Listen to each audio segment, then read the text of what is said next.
Es arī sagatavojos. Man ir vēl tāds ziemas kombinzons, vēl pavisam. Nav tik augsts šodien. Jā, nu redz, esam Alūksnes rallijā. Mums gids Mārtiņš Svesks, pagājušā gada uzvarētājs, Eiropas vicečempions. Kā tā? Jā. Kāpēc tu nesēd pie stūras, bet staigā ar mums, ka tas sniega ložņē?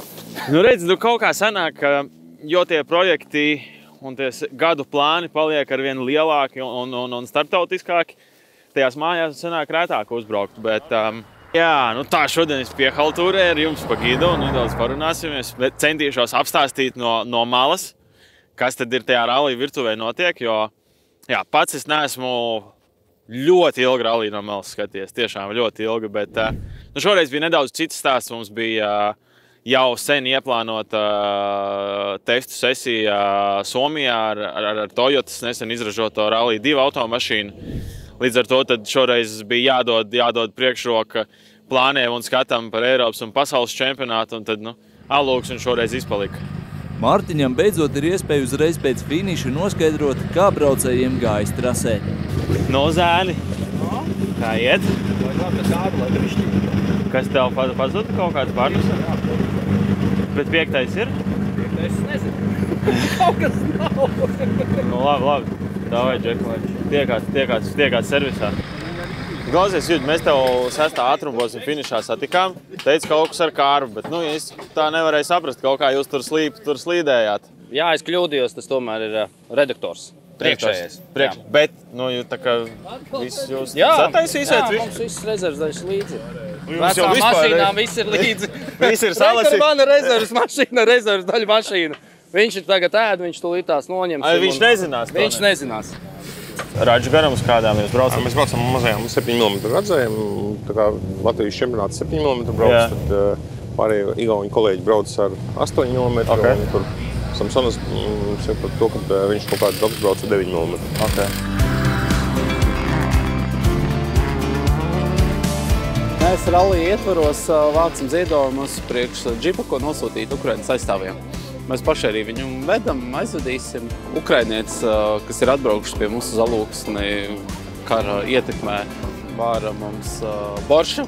Un mēs dalam rallija apmeklētājiem boršu pret ziedojumiem. Ilgu laiku uz Alūksni braucu 2 reizes gadā. Vienreiz ir vasarā, kad ir kapsvētki, tas ir mūsu gada pasākums, un otrais ziemā uz ralliju. Vairāk vai mazāk ģimenes tradīcija. Mašīnas, skaņas, gaismas, dienā, naktī, dopi, tas viss ir adrenalīns. Tas viss arī varbūt nesēd iekšā, bet no malas skatīties arī ļoti baudā.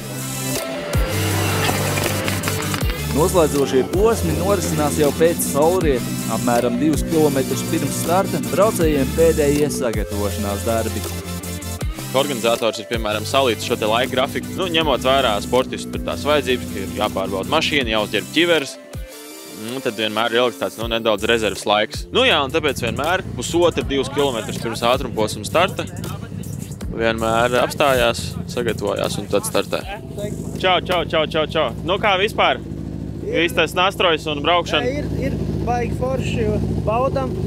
Lielākais cepums stūrmanim, jo viņš visu nedēļas nogali ir slimsta temperatūru. Jā? Tu, es domāju, tu ļoti labi saproti, cik tas ir grūti. Jā. Varētu sakoncentrēties, tā kā viņš malacīts, pilda savu darbu un klasē mums tur tā kā viss diezgan labi izstās un Martinas ķert nebūtu baigi veselīgi. Nav kur skriet pareizi vairāk.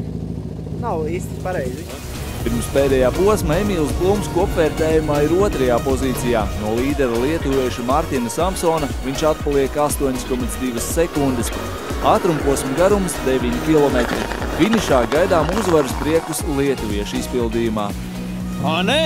Emīls ir Mums ir Emīls! Emci! Es tev apsveicu kā rallija uzvarētāji. Ir? Emci, bet ko jūs izdarījāt?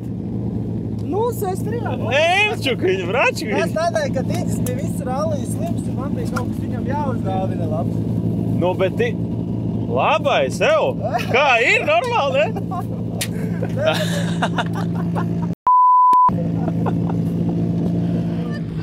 Sanās, ne? Emīls malacis, mums viens treneris Ulds Briedis, tā kā tiešām malačs un prieks, ka Alūksnes rallija mums ir latviešu uzvarētājs tomēr. Pareizi. Paldies, Mārtiņ! Paldies jums!